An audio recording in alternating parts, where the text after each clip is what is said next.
Take creative control over what I do. Word up. You know what I mean? And people believe in me. People, investors put money into what I'm doing, and I've never failed them yet. You know what I mean? I just never will. No doubt. Some projects I have, out of the 14 scripts that the 11 scripts, all the scripts I've written, there's a few of them that I've taken, and I said, these are for sale. That I'm selling. I got a few on the market right now. I got my managers and all the stuff in LA working my scripts for sale. Some of them I have closer to home to me. Some of them that I really want to do some stuff with, that I want to make sure that my eye is over, that I want to change the way that people view not only Chicago, black people as a whole, gang banging.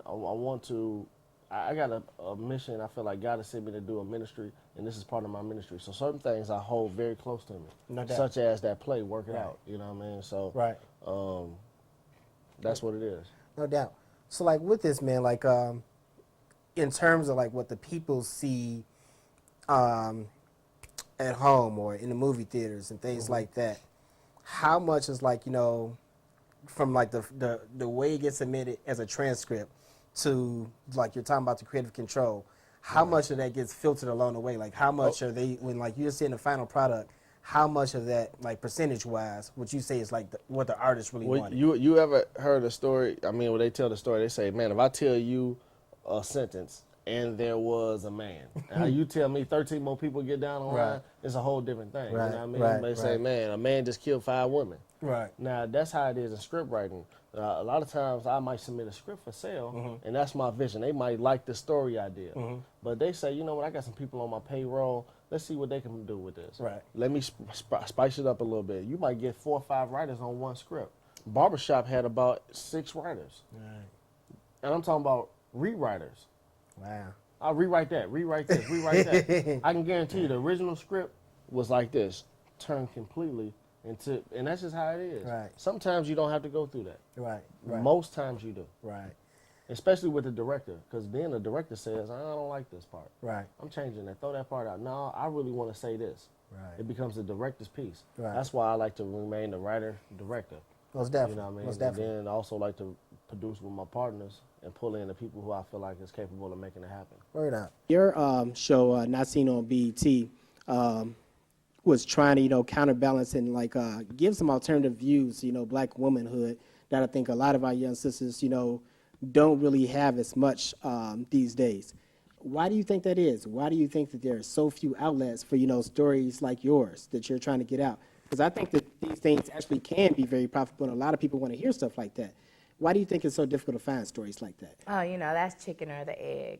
It really, really is, because you want to bring people what they want. And honestly, BET wouldn't exist if people didn't want it. So I think there is a beautiful line between being, you know, provocative and being cutting edge and being young and hip and fresh and having new ideas and not feeling repressed and having freedom. And I really think that, you know, things like BET or things that become exploitative, that's the nature for which it starts. It's just having freedom. But then I think it gets all skewed and crazy. I think, honestly, we don't have enough people doing independent work. And we don't have enough people supporting independent work. It's easier to do mainstream things just because pop culture rules everything we see and hear. So, I mean, it's a chicken or the egg, but I honestly think that it's optimistic. I think everyone is always looking for light.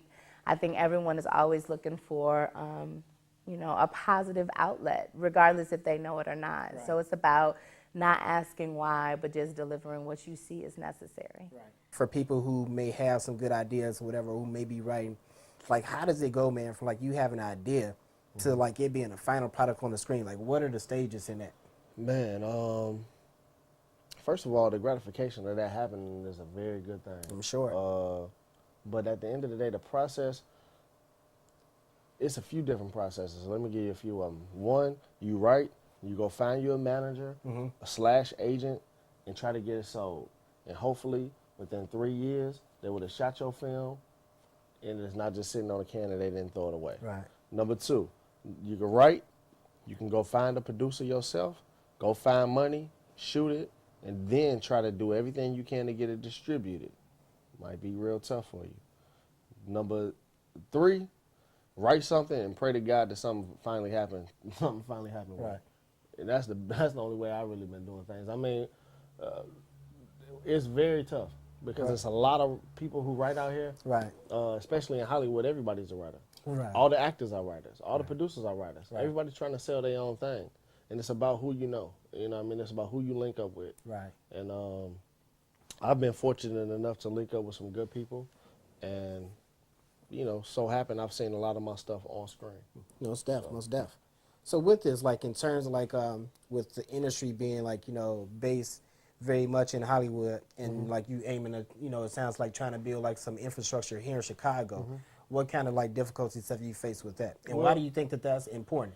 Well, it's just the truth of the matter is, if I'm trying to be a great football player, and I got the opportunity to play at Notre Dame, or I have the opportunity to play at Illinois State. Illinois State is good. Right. You can still do your thing. Right. But if you play for Notre Dame, you're on the national spotlight. Right. That's a football city. Right. Everything is football. Down there, you might want to kick it. The Kappas might be the hot thing on campus. Right. Not the football players. Right. It's a different life. Right. Being in Chicago in entertainment, you're just honestly, you're not wasting your time, but you're playing with yourself. Yeah, that's Because, never a good thing. The industry is in L.A. You can't go to South Carolina, you can't go to Miami, you can't go to Houston. Right. You can still get jobs and still be successful. I'm not saying you cannot. I have. But I also had to go dip to L.A., because when I realized that the film industry is in L.A., everything else, you're just playing with yourself. Right. You're only playing with yourself. Certainly. So as far as the pricing, as far as the actors, as far as the it's everything. You got to understand, the best actors from each city go to L.A. Right. So when you have an audition here versus an audition in L.A., you running into the bottom of L.A., it's the cream of the crop everywhere else. Right.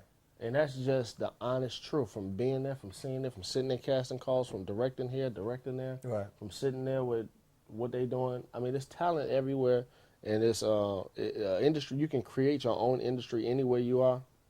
And I look at this as when I first got started in this, and I first decided, I knew the guy called me to do what I was doing.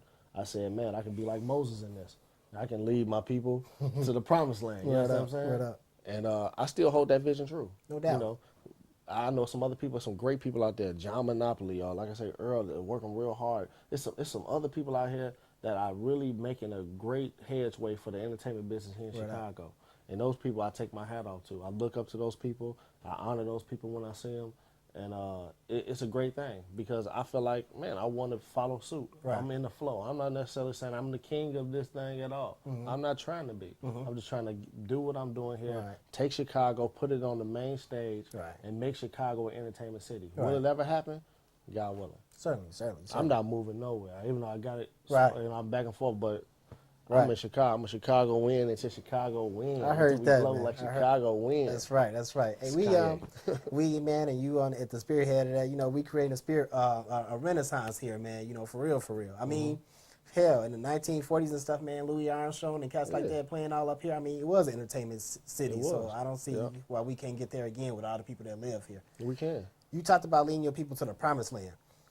A lot of things that, like, you know, a lot of interpretations that go into, like, you know, political and social realms are taken from, like, what people see in terms of their visual images.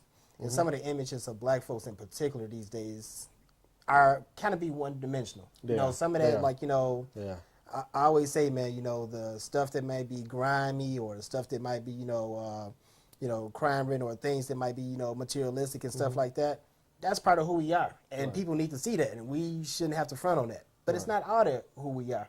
So what kind of things, do you well, first let me ask you, what do you think is the impact of some of the images that we're seeing right now? And what kind of things are you doing to try and, you know, maybe balance stuff out a little bit? Well, first of all, words are the most powerful thing that they are. It said, your words are more mighty than a sword. Right. And that's that's more mighty than a sword. I can take a sword and cut you, but I can take my words and I can cripple the whole nation. Right. Us as black people, what we have done is we are still what they call, I don't want to say, wearing the blackface at times. Yeah. We become sellout Negroes. We don't stand